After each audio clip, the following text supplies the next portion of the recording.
Title: Did you know how long butterflies live? The life of a butterfly is beautiful, but often short. Most butterflies live only a few weeks to a month after emerging from their chrysalis. Small species may survive just 1 or 2 weeks, while larger ones, like monarchs, can live for several months. A butterfly's natural death usually comes as its body grows weak with age.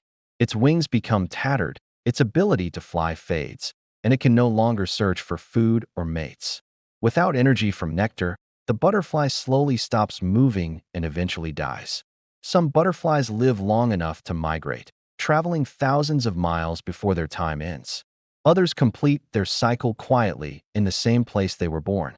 Though short, every butterfly's life continues the cycle of birth, growth, and transformation that defines nature itself.